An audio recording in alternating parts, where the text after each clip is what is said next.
트럼프가 멕시코와 캐나다의 관세를 4월 2일까지 한 달간 유예 결정을 하게 됩니다.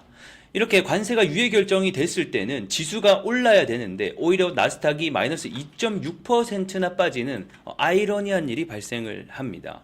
자, 과거 2월 3일 날 관세 유예가 처음 됐을 때는 지수가 4일간 반등이 나오는 모습을 확인해 볼 수 있었는데, 자, 그러면 도대체 지금은 똑같은 관세 유예 결정인데도 상승이 아닌 하락이 나오고 있는 이유가 분명히 존재할 것입니다. 자, 그러한 이유들, 관세 유예에도 주가가 올라가지 못하고 밀리는 결정적인 이유들 제가 지금부터 하나씩 알려드리도록 하겠습니다.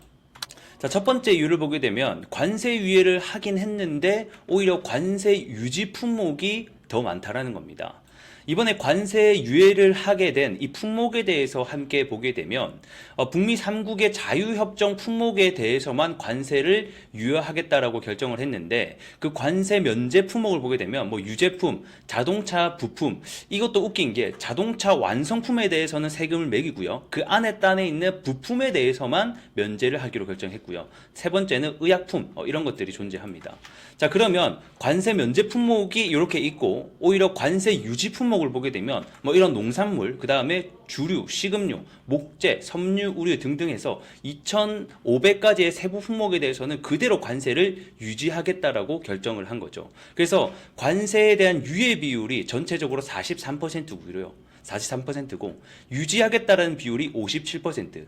관세 유예 결정을 하긴 했는데 관세를 때리겠다라고 하는 품목이 더 많은, 약간 이상한 아이러니한 상황이 발생을 하게 된 거죠. 거기다가 이 한 달간 유예된 품목에 대해서도 4월 2일부터는 상호 관세가 또 그대로 적용될 것이다라고까지 예고를 했기에 사실상 이 관세에 대한 리스크를 전혀 벗어나지 못했다라는 시장 인식이 들어간 듯한 모습입니다. 자, 그리고 또 다른 문제가 이 관세 문제에 대해서 양 국가 간의 협상을 하기보다는 이 긴장감이 오히려 고조되는 현상들이 나타나고 있다는 겁니다. 자, 월스트리트 저널에 따르면 이번 캐나다와 이 관세와 관련된 통화를 진행을 했는데 이 50분 동안 굉장히 격렬한 말들과 심지어 욕까지 오고 가는 일들이 발생했다라고 합니다. 그래서 이러한 그 협상 자체에서 좋은 말이 오가도 될까 말까 한 상황인데 과연 욕까지 쓰면서 하는데 좋은 협상이 나오겠냐, 시장이 이렇게 좀 평가를 하는 것 같고요. 이 미국의 국가안보보좌관 같은 경우에는 캐나다 총리에게 멍청하다, 굉장히 어리석다라는 등의 표현까지 하면서 이 양 국가 간의 긴장감이 오히려 더 고조가 되고 있다, 이렇게 시장이 평가를 하는 듯합니다.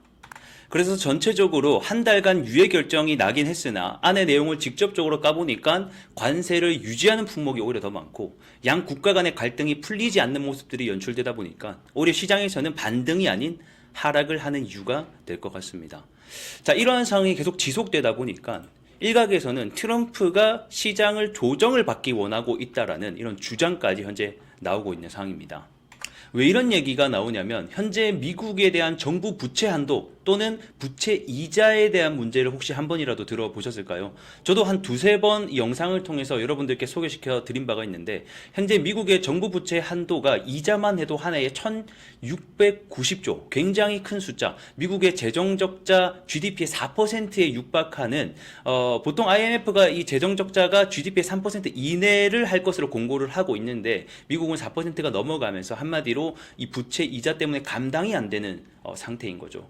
그러다 보니까 이 트럼프 입장에서는 이거를 가만히 두고 볼 수가 없는 겁니다. 그리고 최근에 이 재무부 옐런 장관이 의회에다가 서한을 보냈는데 그때도 뭐라 했다? 미국 부채 한도 때문에 이 국가가 위험할 수 있다, 디폴트에 대한 상황이 펼쳐질 수 있다까지 얘기를 한 바가 있죠. 이런 상황이 계속 지속되다 보니까 이 트럼프 입장에서는 어떻게든 이 이자 부담을 줄이고 정부 부채를 줄이기 위한 노력들을 현재 하고 있는데, 그러한 그 여러 가지 상황들이 하나가 지금 현재 대규모 감축을 하고 있는 이유도 결국에는 정부에서 나가는 세금을 줄이기 위한 부분도 한 몫을 하는 것이죠. 어쨌든 간에 이런 트럼프가 부채에 대한 이자 부담을 줄이기 위해서라도 트럼프 입장에서는 현재 굉장히 높아져 있는 이 고금리를 낮춰야 하는 상황입니다. 금리를 당장 낮출 수 없다면 또 다른 미국 채권을 발행을 해서 돌려막기 식으로 지금까지 해온 듯이 해와야 되는데, 또 하나의 문제가 현재 미국의 채권을 사주는 곳이 많이 이제 없어졌습니다. 과거 당시에는 중국 정부가 많이 매입을 해줬었는데, 이제 중국 정부는 미국의 채권을 사기보다는 오히려 금을 계속 모으는 듯한 모습들을 보여주고 있는 거죠.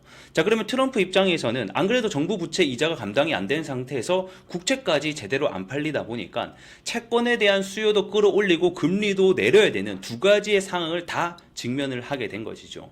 자, 그러면 이거를 막을 수 있는 대안이 과연 무엇인가를 생각을 해봤을 때는 이러한 관세 정책으로 인해서 주식시장을 약세로 유도를 하게 됩니다. 자, 그러면 주식시장이 떨어지게 되면 안전자산인 채권의 매수 수요가 올라가게 되겠죠.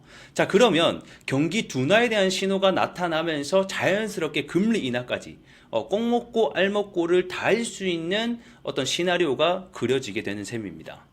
그래서 현재 10년물 국채 금리를 함께 보게 되면 트럼프가 취임을 하고 난 1월달 이후로 사실상 꾸준히 현재 하락을 하고 있는 중입니다. 이 때문에 미 증시가 빠지게 되는 이유도 되는 것이죠. 자, 그러면 정리를 해보자면 정말 만약에 이 증시 하락이 트럼프의 큰 그림이었다라고 하게 되면 이 트럼프 행정부는 단기간에 시장의 고통을 감수하면서까지도 이 장기적으로는 더 나은 금리와 부채를 줄이는 작업을 하고 있는 것이 아니냐, 이렇게 우리가 생각을 해볼 수가 있을 것 같고, 이런 증시의 하락에 대한 부분은 얼마든지 추후에 또 다른 정책과 리스크를 없애버리면 호재로 부양을 할 수 있기 때문에 단기적인 증시에 대한 하락은 충분히 감내할 수 있다라고 얘기를 하고 있는 것이 아닐까 싶습니다. 트럼프의 진짜 의도가 무엇인지는 알 수 없습니다만 그의 큰 그림이 정말로 이것이라면 당분간의 증시 조정에 대한 부분도 우리 투자자분들이 대비를 해야 될 것 같습니다. 자, 오늘도 긴 영상 시청해 주셔서 감사드립니다.